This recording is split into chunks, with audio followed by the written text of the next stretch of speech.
जय भीम साथियों, हमारे साथ में भारतीय बौद्ध महासभा के दिल्ली प्रदेश अध्यक्ष माननीय CS भंडारी जी मौजूद हैं। फ्रीलांस मीडिया एग्जीक्यूटिव नंदकिशोर बौद्ध रूबरू करवा रहा है आपको। साहब, बौद्ध धम्म एक वैज्ञानिक धम्म है, इसके विषय में थोड़ा प्रकाश डालें। सभी को जय भीम नमोदय। और आपकी इस चैनल के लिए बहुत बहुत शुभकामनाएं, क्योंकि आप क्राइम के बारे में सामाजिक क्रांति के लिए आप प्रश्न उठाते रहते हैं, इसलिए मैं आपको बहुत बहुत बधाई देता हूं और आपका धन्यवाद भी अदा करता हूं। जी धन्यवाद। नंबर 2, किसी भी धर्म को चलाने के लिए या उसकी मान्यता देने के लिए हमें विशेष रूप से 2 चीज़ों का ध्यान रखना पड़ता है। जैसे साइंस पढ़ते हैं, जब बच्चा शुरू से साइंस पढ़ता है तो साइंस का मुख्य उद्देश्य यह होता है क्या, क्यों, कैसे। जी, क्या, क्यों, कैसे। बहुत बढ़िया सर। पानी जो गैसों से बना है उसका एक फॉर्मूला है H2O4। इसी तरह से जो अफ्रीका के लोग हैं, जहाँ का टेम्परेचर बहुत ज़्यादा होता है, तो वहाँ अधिकतर जो लोग हैं वो काले होते हैं। ये वैज्ञानिक तथ्य है, प्रकृति का नियम है। जहाँ ठंडा प्रदेश होता है, ठंडा, तो वहाँ के लोग अधिकतर भूरे पाए जाते हैं। जी। मरुस्थल के प्रदेश के लोग भी इतने प्रफुल्लित नहीं होते जितने कि ठंडे प्रदेश होते लोग होते हैं। जी। ये एक वैज्ञानिक तथ्य है, साइंटिफिक है। इसी तरह से हम धर्म की बात अगर करते हैं तो बौद्ध धर्म एक वैज्ञानिक धर्म है। जी। क्योंकि बौद्ध धर्म में भगवान बुद्ध ने जो प्रैक्टिकल प्रयोगशालाओं में किया जाता है, तथागत भगवान बुद्ध ने वो प्रैक्टिकल खुले मैदान में किया और अपने शरीर के साथ किया, शरीर के साथ। और उस शरीर पर उन्होंने कष्ट दे करके बताया कि एक वैज्ञानिक धर्म है। इसमें इसलिए वे वैज्ञानिक धर्म है बौद्ध धर्म, क्योंकि इसमें काल्पनिक जो बातें हैं उस पर विश्वास नहीं किया जाता। जी बिल्कुल। जो सत्य है, सूर्य गर्मी देता है, बिल्कुल सत्य है।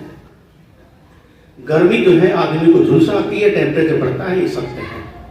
इसी तरह से जो मन है हमारा, वो जगह जगह विचलित होता है। जब होता है जब मनुष्य के अंदर तृष्णा होती है, शील और प्रज्ञा का अभाव होता है। जी। तो मनुष्य का जो मन है वो भटकता है। भगवान बुद्ध ने जो धर्म की प्राप्ति की तो उनके अंदर जो मार था, जो तृष्णा थी, उन्होंने उसी को समाप्त किया। आज तो जब समाप्त उसको हो गया तो वो वैज्ञानिकता पर आ गए। काल्पनिकता, अंधविश्वास बिल्कुल से समाप्त हो गई। भगवान बुद्ध ने ये कहा कि जैसा कर्म करते हैं, कर्म पर विश्वास किया, उनका जैसे कर्म करोगे तो ये कर्म का जो फल है आपको ये यहाँ ही मिलेगा, जैसा ही मिलना है। पूर्व जन्म की बात उन्होंने नहीं की। तो जो कुछ होता है, जो हमारे सामने है और जो गुजर रहा है, वही सत्य है। भाई हम सांस लेते हैं, उसे छोड़ते हैं, फिर लेते हैं, फिर छोड़ते हैं, तो एक वैज्ञानिक प्रक्रिया है। और अगर इसको हम सांस को रोकेंगे और रोकने के बाद ज़्यादा देर रोकेंगे तो हम खराब हो जाएगा, हमारा शरीर मर जाएंगे। तो एक ये भी वैज्ञानिक सत्य है। तो यही भगवान बुद्ध ने सिद्ध करने की कोशिश की। भगवान बुद्ध ने अपने समय में आपने देखा कि 6 महीने तक उन्होंने एक दाना खाया। जी। एक जी रसीद काट दी। उन्होंने एक दाना खाया तो उनका शरीर बड़ा दुबला पतला हो गया, दुबला पतला। ठीक है, दुबला पतला हो गया शरीर उनका। जी। फिर सुजाता ने उनको खीर खिलाई, तो खीर खाई तो उसे ऊर्जा मिली, ऊर्जा। और जब शरीर को ऊर्जा मिलती है तो सोचने की शक्ति बनती है, प्राण संचार होता है। प्राण संचार होता है, जी शरीर में ताकत भी आती है। जी बिल्कुल। और जब शरीर में ताकत होगी, ऊर्जा होगी, तो तभी कुछ सोचने के लिए मजबूर हो जाएगा। राइट। सोचे, गलत सोचे सही सोचे वो तो अलग बात है, लेकिन सोचेगा। सोचिए। तो तथागत बुद्ध ने काल्पनिक बात को नहीं माना, नकार दिया है। नकार दिया। जी दूसरा जो सिद्धांत है, तथागत बुद्ध ने ज्यादा तो वर्णन नहीं किया, लेकिन उन्होंने ये कहा कि संसार में ईश्वर नाम की कोई चीज नहीं है, और जो धर्म उसको ईश्वर मानते हैं वो तत्व वैज्ञानिक आधार पर सही नहीं उतरते। जी उन्होंने कहा है कि हर चीज अनित्य है, अनित्य है। जी जो जन्म लेगा बिल्कुल। वो बढ़ेगा और उसके बाद उसकी मृत्यु संभव है।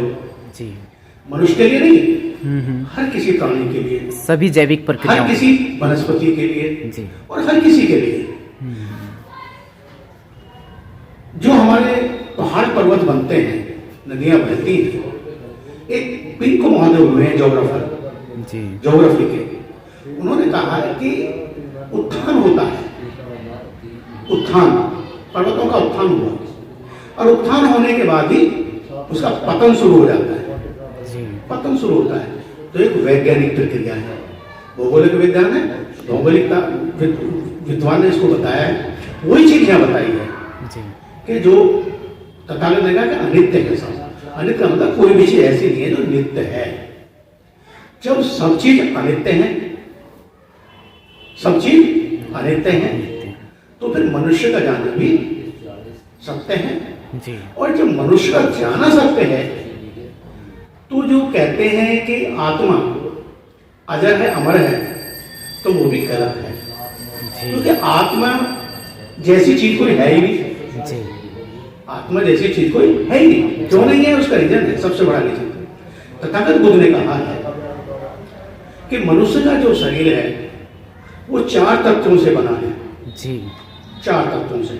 हिंदू धर्म में तो 5 तत्व मानते हिंदू हैं। तत्व 5 माने हैं। एक है आकाश 5। जी तथागत बुद्ध ने कहा है कि जो 4 हमारे तत्व हैं वो आकाश में विलीन हो जाते हैं, जी और आकाश खाली जगह है, शून्य है। शून्य है, अनंत, शून्य है, अनंत है। उसमें कोई रुकने वाला नहीं है, जी, ना उसे कोई जगह है। तो जो 4 तत्व हमारे हैं वो आकाश में विलीन हो जाते हैं। जी, जी। और ये बिल्कुल सत्य है, जी यही सत्य है। अब 5 तत्व हैं, 5 तत्वों में होते नहीं, तो आकाश है, आकाश में तो सारे तत्व विलीन हो जाते हैं। तो ये जो आत्मा परमात्मा का है, ये जो थ्योरी है हिंदू धर्म की, वो वहां भगवान बुद्ध ने उनको फेल कर दिया कि भाई आत्मा नाम की कोई चीज है ही नहीं। क्यों नहीं है? क्योंकि उन्होंने प्रैक्टिकल देख के बताया है। जी प्रैक्टिकल देख के, जो प्रैक्टिकल किया है वो उनको बताया है। इसी तरह से अपने शरीर की बात भी करें, भगवान बुद्ध ने शरीर पर अपने पे कष्ट दिया, फिर समाज में पतन को देखा। एक व्यक्ति झाड़ू लगाता है, मेले ढोता है, राइट। और उसको ये कहा जाए कि भाई तेरे तो भाग्य में ही ऐसा है, तेरे तो कर्म ही खराब थे पूर्व जन्म में। जी इसका मतलब ये है उसके अधिकारों का पतन है। जी, हम उसका शोषण कर रहे हैं, कुल मिलाकर शोषण कर रहे हैं, उसका पतन हो रहा है, मजबूर कर रहे हैं उसे। भगवान बुद्ध ने कहा कि नहीं, जी ये एक सामाजिक व्यवस्था है जो समाज में बनी हुई है। ये जाति व्यवस्था है जो बनी हुई है, ब्राह्मणों ने बनाई। इसी वजह से ब्राह्मणों ने बनाई है। इसी वजह से बहुत सारे जो वैश्या और तुम्हारे वाल्मीकि और तुम्हारे डाकू, सबको भगवान बुद्ध ने क्षमा किया है। अपने क्षमा तो किया जी। साथ साथ अपने धर्म में शामिल किया। जी बिल्कुल, बौद्ध धर्म बौद्ध धर्म में का शामिल मार्ग किया। दिया उन्हें। तो उन्होंने ये जो बारे में बताया कि भाई ये सामाजिक विक्रांति है, सामाजिक त्रुटि है, जी सामाजिक बंधन है, जिसके कारण इनका जीवन में तिरस्कार हो रहा है। अगर हम इसे समानता के रास्ते पे लाएं, समान अवसर सबको मिले, जी, तो आदमी विकास कर जाएगा, विकास कर जाएगा, उसे भी आत्मविश्वास उसके अंदर आएगा। सुमित भंगी जो डर रहा था जी। और वो छिप रहा था, भगवान दूसरे छिपता था, जी तो भगवान बुद्ध ने उसको बुलाया और उसको उसको अपने धर्म में लिया, भिक्षु बना और बहुत बड़ा भिक्षु बना जी। तो उसको उसकी जो सामाजिकता बनाए रखने के लिए उन्होंने ऐसा किया। तो ये प्रैक्टिकल है, ये वैज्ञानिक है। अगर दो व्यक्ति पैदा होते हैं और उन दोनों व्यक्तियों को समान अवसर मिले तो हो सकता है 95% दोनों में समानता मिलेगी। 95%, 100% तो सब में बहुत मुश्किल है, लेकिन वैज्ञानिकता है। एक आदमी को वैज्ञानिकता ये है कि एक आदमी को हम, एक कहानी है जैसे कि शेर का बच्चा है, शेर के बच्चे को हमने जंगल में छोड़ दिया और जंगल में भेड़ों में रहा तो उसकी आवाज भेड़ों जैसी हो गई। और जब देखा शेरों ने कि यार ये तो भेड़, तो हमारा शेर है, उसको लाए, उसकी तस्वीर दिखाई, वास्तविकता दिखाई, तो वो जो उसको दहाड़ने लगा। तो अगर हम लोगों को वास्तविकता हमें दिखानी है कि हमारे पूर्वज तो यार शासक थे, राजा थे, तो वास्तव में हमारा कल्याण होगा और जो हमारे आडंबर है वो समाप्त हो जाएंगे। तो भगवान तथागत बुद्ध का जो धर्म है वो वैज्ञानिक दृष्टि से बिल्कुल सत्य है। सत्य क्यों है कि इसमें वास्तविकता है। देखिए विज्ञान की जब बात करते हैं हम, विज्ञान में कहीं भी कल्पना नहीं है जी, है नहीं है ना, बिल्कुल नहीं, कल्पना नहीं है। विज्ञान में कहीं भी ईश्वरवाद नहीं है जी। विज्ञान में कहीं भी असत्यवाद को साक्ष्य नहीं माना जाता जी। इसी तरह से भगवान बुद्ध के धर्म में काल्पनिकवाद नहीं है, श्रेष्ठता नहीं है, सामाजिक समानता है। बहुत बढ़िया सर। और कर्म पर आधारित